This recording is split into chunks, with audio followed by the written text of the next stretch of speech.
ఇండస్ట్రీలో సుదీర్ఘమైన ప్రయాణం ఇది. మీకు చాలా మంది మిత్రులు ఉన్నారు.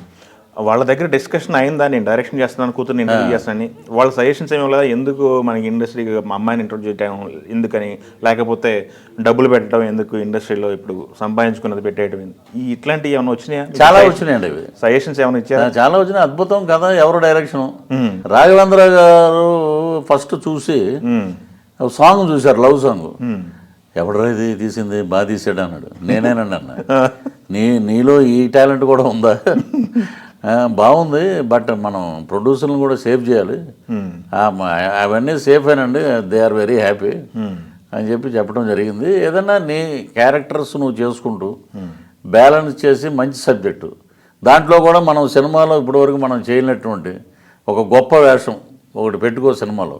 మేబీ హీరో హీరోయిన్ ఎవరైనా సరే మనం ఒక భాగ్యరాజలాగా వెళ్ళాలి, ఒక దాసరి గారిలాగా వెళ్ళాలని నాకు కోరిక అండి. ఇప్పుడు అందులో నేను చేసే సినిమాల్లో ఇప్పుడు తమిళ్ చేస్తున్నాం, తెలుగు చేస్తున్నాం. ఇప్పుడు గేమ్ చేంజర్లో SJ Suryah is a very famous director. ఆయనకి రైట్ హ్యాండ్ కింద చేస్తున్నాను. ఓకే. అలాగే నన్ను తమిళ్లో ఇంట్రడ్యూస్ చేసిన సెల్వరాఘవన్ గారు, కాకతాళీయంగా మేము ఇద్దరం ఒకే సినిమాలో యాక్ట్ చేసాం, బీచ్లో, మా గురువు గారు. ఇప్పుడు నెల్సన్ గారు జైలర్ డైరెక్టర్ గారు, ఆయన ప్రొడ్యూసర్గా ఒక సినిమా చేస్తున్నారండి తమిళ్. దాంట్లో నాకు కీ రోల్ ఇచ్చారు, జైలర్లో ఇవ్వలేదని. ఓకే. సో అటు తమిళ్ తెలుగు బిజీగా ఉన్నాయి. ఒక మంచి సబ్జెక్టు అప్పుడే రివీల్ చేయకూడదు, ఎందుకంటే మా ఇంట్లోనే కథలో ఒక 4-5 రెడీగా మా టీం రెడీ చేసి పెట్టారు. సో అలా వెళ్తా ఉండే. ఇక మీరు అన్నట్టు చాలామంది వద్దులే అది ఇదని చెప్తారు, కానీ వాళ్ళల్లో టాలెంట్ ఏముంది? అమ్మాయి అయితే ఎందుకు రాకూడదు ఇండస్ట్రీకి?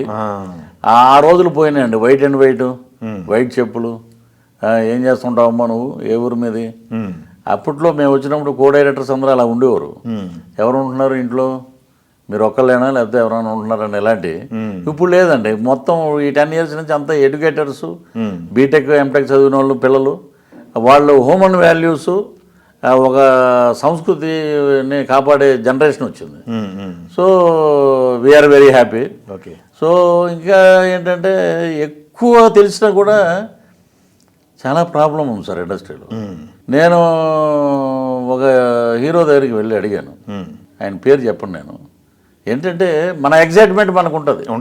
ఇప్పుడు ఇంట్లో ఉండేటప్పుడు ఏం చేస్తారంటే, మీకు పలానా హీరో తెలుసు కదా, పలానా హీరో తెలుసు కదా అంటే వాళ్ళ ఎంతూజియాజం మనం ఎందుకు కాదనాలి? అవును. సో వాళ్ళ దగ్గరికి వెళ్ళి మీరు ఒక you have taken any bite, అది ఇట్ హెల్ప్స్ ఫర్ మూవీ. అవును, ఒక హెల్ప్ అవుద్ది.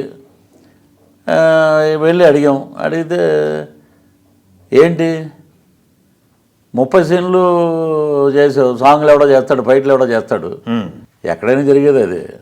ఇప్పుడు 100 సినిమాలు చేశాక రాఘవేంద్ర గారు పాటలు ఆయన డైరెక్ట్ చేసుకున్నాడు. ఇప్పుడు మాకు ఆ టైపు వచ్చాక మేము డైరెక్ట్ చేస్తాము. దానివల్ల ఉపయోగం ఏంటి అన్నప్పుడు కొంచెం హర్ట్ అయ్యానండి. ఓకే. అరే కొత్తగా వచ్చిన హీరోయిన్ బ్లెస్ చేయమని అడిగాము మేము, మీ దగ్గర ఏమైనా డబ్బులు అడిగామా, లేకపోతే ఇంకోటి అడిగామా? అది నేను ఇంకోటి వేషాల కోసం కూడా వెళ్ళి నేను ఎవరిని దేహి అని అడగనండి. 30 years కావాలనుకున్నప్పుడు మనకు వస్తాయి. మనం ఏ రోజు తమిళ ఇండస్ట్రీ ట్రై చేయలేదు, తమిళ ఇండస్ట్రీ వాళ్ళే మనల్ని పిలుస్తున్నారు వేషాలు. సో మన బెర్త్లు మనకి ఎప్పుడూ ఉన్నాయి. మనం ఇతను ఉంటే షూటింగ్ బాగుంటుంది, బాగా సరదాగా ఉంటుంది అనుకున్న ఇప్పుడున్న యంగ్ డైరెక్టర్స్ అందరూ they are encouraging me. So అలాగా జరిగిందండి. ఇంకా పెద్ద హీరోల దగ్గరికి వెళ్ళాలంటే ఇప్పుడు, ఎందుకంటే మనం ఇదివరకు కనపడినప్పుడు అంతా బాగా మాట్లాడేవాళ్ళం. ఇప్పుడు ఏమైపోయిందంటే సో మెనీ, ఒక్కొక్క దానికి ఒక్కొక్క మేనేజర్స్ ఉన్నారు.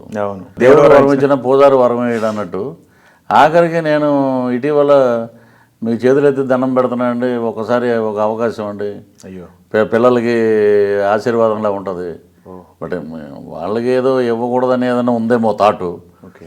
అందుకే సరే నేను కూడా లైట్గా తీసుకున్నానండి. సో దగ్గర ఒక 9-10 నెలల నుంచి నేను అడిగి ఇంకా ఎంతకన్నా ఏం చేస్తానంటే, నేను ఇంట్లో కూడా వాయిస్లు వినిపించా, ఇదమ్మా ఇండస్ట్రీ అంటే.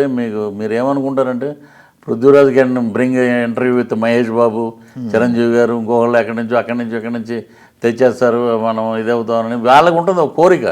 బట్ ప్రాక్టికల్గా వచ్చేటప్పటికి గుంటూరు కారం టైటిల్ కళ్ళల్లో పెట్టుకుంటే బొగ్గుమనం ఉంటుంది, అలా ఉంటుంది ఇండస్ట్రీ. ఓకే. అది మనం దాని గురించి మాట్లాడకూడదు. అందుకే నేను ఏం చెప్పానంటే బ్రో సినిమా చేసినప్పుడు ఆయనకి చెప్పాం, ఆయన పవర్ స్టార్ పవన్ కళ్యాణ్ గారు నిండు మనసుతోటి ఆశీర్వదించి మా థియేటర్కి ట్రైలర్ లాంచ్ చేశారు. ఆయనకి ఎప్పుడూ రుణపడి ఉంటామండి. అదే యాజ్ ఏ పార్టీ అని కాదు, ఒక ఆర్టిస్ట్గా ఆయన ఎంకరేజ్ చేశారు. కొత్త వాళ్ళని. సో వాళ్ళని ఆశీర్వదించారు. I'm very happy as a director. Okay. So అలాగే అందరు ఫ్యాన్స్కి, ఎన్టీఆర్ ఫ్యాన్స్ ఎన్టీఆర్ గారితో యాక్ట్ చేశాం, మహేష్ బాబు గారితో యాక్ట్ చేశాం, ప్రభాస్ గారితో సలార్లో చేసాం, అవును. ఇలాగా రామ్ చరణ్ గారితో ఇప్పుడు పెద్ద క్యారెక్టర్ చేస్తున్నాం గేమ్ చేంజర్లో, చిరంజీవి గారితో యాక్ట్ చేసాం, నాగబాబు గారి అబ్బాయితో యాక్ట్ చేసాం. ఈ ఫ్యాన్స్ అందరూ కలిసి మా సినిమాని చూసి మీ అభిమానించే ఒక నటుడు ఉన్నాడు, అతను డైరెక్షన్ చేశాడు ఈ కొత్త రంగుల ప్రపంచం సినిమాకి, ఎవరో మాకు బయట లేకపోయినా పర్వాలేదండి, ఫ్యాన్స్ ఆశీర్వదిస్తే చాలు. ఓకే. అలా అది వీ డిసైడెడ్ దట్. అయితే మీరు ఇప్పుడు ప్రజెంట్ నటుడిగా సాఫ్ట్వేర్గా వెళ్తున్న టైంలో డైరెక్టర్ అయ్యారు. అవునండి. దాని తర్వాత మళ్ళీ స్టోరీ మీదే కదా? Story, screen play, direction and singing కూడా నేను ప్రమోషనల్ సాంగ్ పాడానండి. Promotion song. ప్రమోషనల్ సాంగ్ పాడాను. ఓ వెరీ గ్రేట్ అండి. చాలా కష్టపడ్డారు అయితే ఈ సినిమా కోసం.